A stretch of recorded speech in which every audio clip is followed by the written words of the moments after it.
I'm above. Everyday what it seems.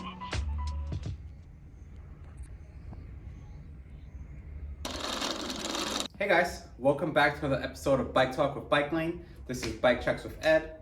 I'm Ed, and this here is the 2020 Giant Defy Advanced Pro 2. So this is a full carbon road bike, and it is a performance style road bike, not a racing style road bike. Main difference is your head tube is going to be set a lot higher, so you're able to sit a lot more upright versus a racing style bike. Your head tube is a lot lower, so your front end is a lot lower, and you're going to be in a more aerodynamic position, a little more bent over. So this bike is meant for kind of your everyday average rider, not your hardcore, super dedicated racer. This bike puts you in a more relaxed position, so you can use it for casual riding, or if you really want to get aggressive and ride long distance, you can.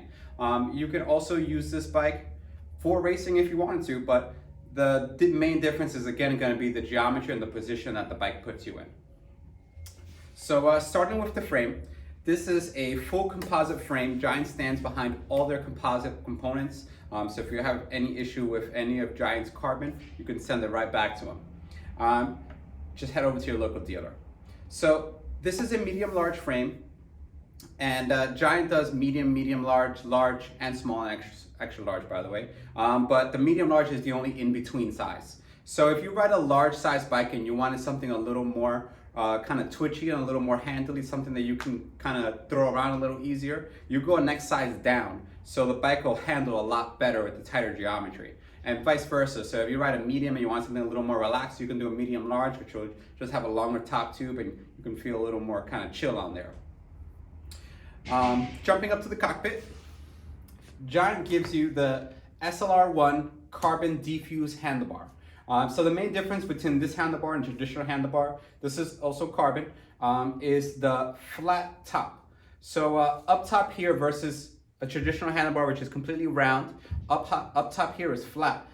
So when you're riding and you're going to be spending lots of time on your bike, this gives you a more relaxed feel. So it gives you more of a handful, so your fingertips aren't digging into the palms of your hands when you're riding, and you can kind of just relax up here.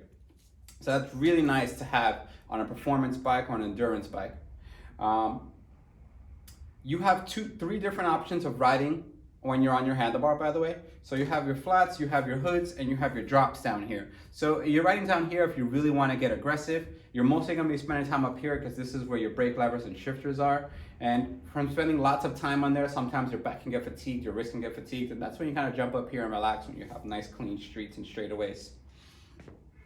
And speaking of the hoods, these are Integra levers. These are hydraulic disc brakes, which you're going to get to, and these are also 11-speed shifter in the back, 2-speed in the front. But we'll get to that. This is the Giant Diffuse stem. It's a 110 millimeter stem. It's kind of long, so if you wanted something a little more relaxed, if you really get on this bike just to be kind of casual but still be a little faster, you could get a shorter stem. It's kind of going to put you in a much more upright position. It is going to take away a little more of the performance racing side of the bike. But, you know, it's all preference, so it's whatever you like. I'm not a huge fan of the stem. It's kind of boxy and weird. But the big plus about this stem is that it does have direct mount for a GPS or a phone holder on here. So I have 4 threaded holes, 2 on the stem and 2 on the top cap itself. So it gives everything a much cleaner look. I'm sure you've noticed by now that Giant did the cable routing very differently than the Defy this year. They did the cables up top over the stem, and it goes through the head tube kind of. Look at this little rubber flap here. To me, it's kind of ugly, but what really makes it look good is if you put a computer on here or a GPS, the cables kind of get tucked behind everything. So it does give the bike a cleaner look where you're only going to see these really short gear wires up front. So that's kind of cool. So Giant's kind of thinking outside of the box. I also took a sneak peek at 2022 models, and they're looking very nice. I'm very happy that Giant's really switching things up. This bike is a flat black all around, which is very nice. 2022, they threw some pizzazz in there, threw some colors and some sprinkles. It's looking good. You guys see those on the next couple of episodes once they start coming in. But anywho, jumping back over here, 110 stem, Giant Diffuse, threaded mounts. Jumping down to the fork here, we have a full carbon fork, And this is a through axle fork, so it has a 12 mil through axle. So if you guys aren't familiar with a through axle, a regular quick release, it just has a thin little skewer that goes through and clamps on. This guy is threaded on one end and it goes through the fork. So the fork dropouts are actually closed. So this makes your bike a lot more rigid. This is This is through axle front and back. So it's gonna give you a much more rigid ride than your traditional quick release. So your composite fork now also has aluminum inserts. A lot of people think a carbon fork is just full carbon, but there's aluminum inserts on here so it can clamp on, and also so your brake can actually thread onto the fork itself. So it's a really strong fork, and again, like I said, Giant backs up all their carbon. So make sure you buy your bike new so you get your warranty. Don't buy a second-hand, nice high-end bike because then you have no warranty from the manufacturer. Hey Blake. So the brake down here. So like I mentioned before, these are hydraulic Integra brakes. This is a 160 millimeter Shimano aluminum center rotor. Aluminum center rotor just cools off a lot faster, and it gives it a much cleaner look also. The Integra brake itself is a 2-piston brake. It has fins in the brake pads also for cooling, so when you're riding really fast and your brake's heating up if you're going downhill, you can cool it off faster so you can get your proper brake performance. This is a center lock rotor where it locks onto the hub through kind of a circle threaded Giant nut versus 6 bolts, so it gives it a much cleaner look as well. So everything about this bike is just meant to have a nice, clean, sleek look. Jump into the rims. These are the Giant SLR1 carbon rims with aluminum hubs and DT Swiss spokes. So this rim is meant to be lightweight but yet strong. So it's a 30 millimeter deep rim. So the rim itself isn't super deep. So the deeper the rim, the lower it goes, closer to your hub.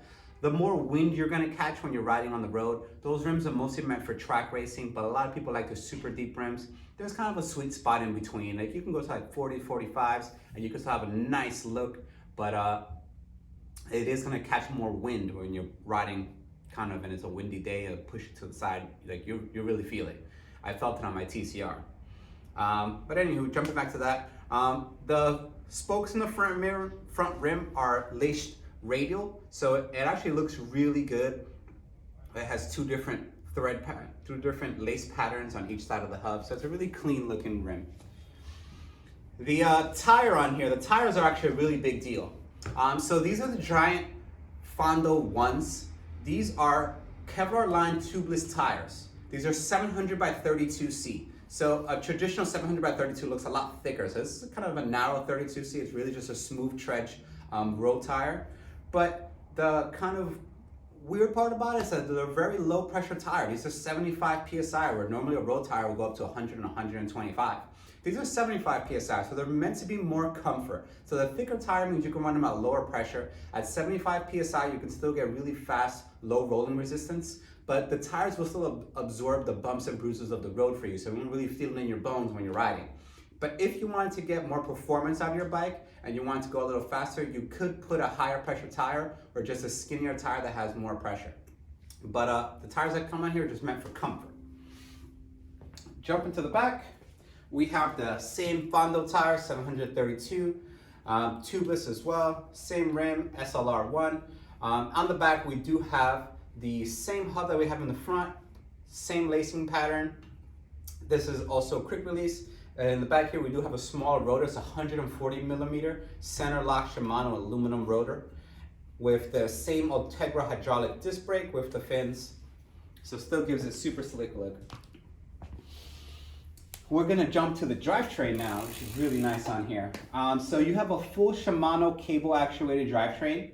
This is an 11 with a 2. So it's 50 on the big ring, 34 on the small ring, 11 on the small cog, 34 on the big cog. So this gear ratio is really meant for you to do a little bit of everything. So you can do a little bit of climbing, you can do a little bit of racing.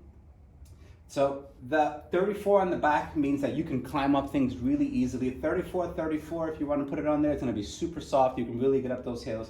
1150 if you really want to hustle.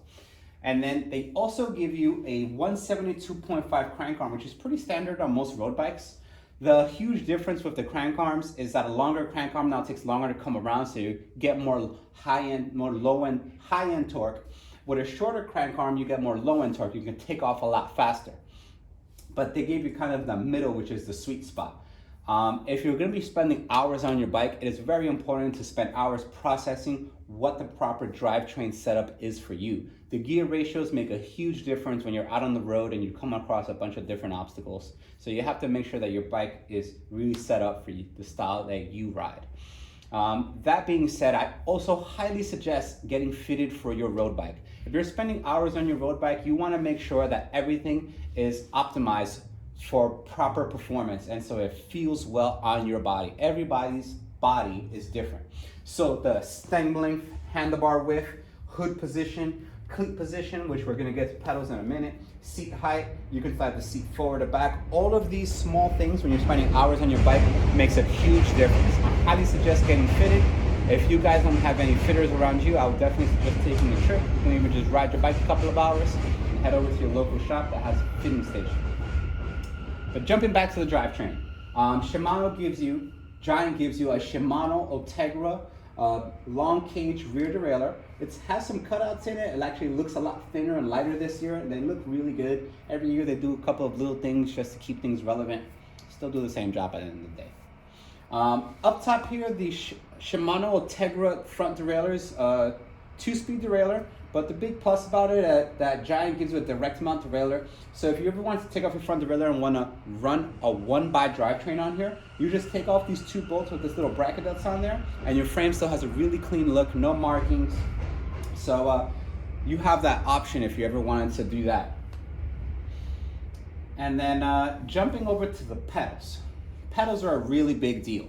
If you're riding a road bike, you really want to be as optimized as possible for speed. So riding with cleats and riding locked in not only helps you push down as you're pedaling, but it also helps you pull up.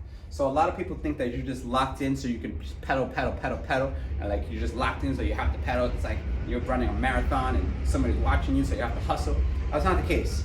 What it is that you can also pull back up. So you're pedaling and now you're pulling back up. So you can push back down, and you're using different muscles. Not only are you using your quads, but you're using the back of the quads. And then you're really gonna feel it kind of all over your body. And I would definitely go through a couple of different style pedals to see what works best for you. There's people that ride with platform pedals on the road bikes. There's people that ride with toe clips. There's people that ride with cages. There's people that ride with straps. It's all on you. It doesn't matter what anybody thinks, what anybody says, or what the norm is. You do what you feel right is for your bike. But if you really want to get the proper performance for your bike, you really want to be locked into your bike so you can really push down really hard. And then we do some Giant water bottle cages on there just for some pizzazz. This is actually Andy's bike. It's one of our guys. He let us do this video with it. I'm gonna ride it later too. But since the bike's so black, do some Giant blue cages on there just to add some flair. If you guys want to add some flair, you can always just change out the bar wrap. You can get different color stem bolts. So you can change a bunch of little parts just to make the bike pop and stand out if you wanted to.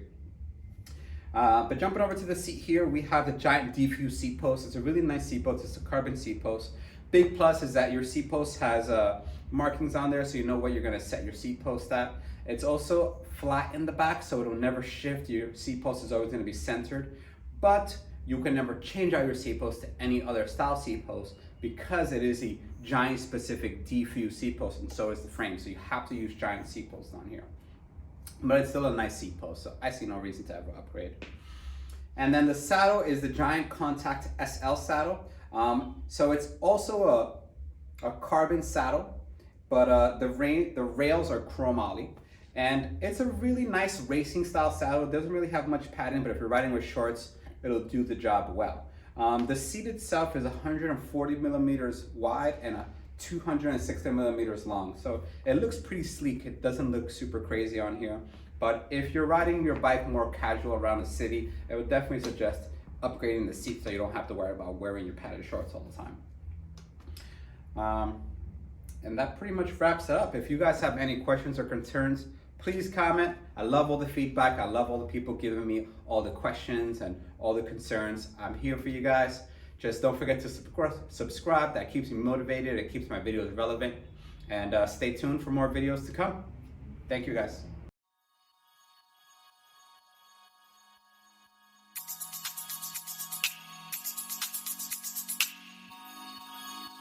Yeah.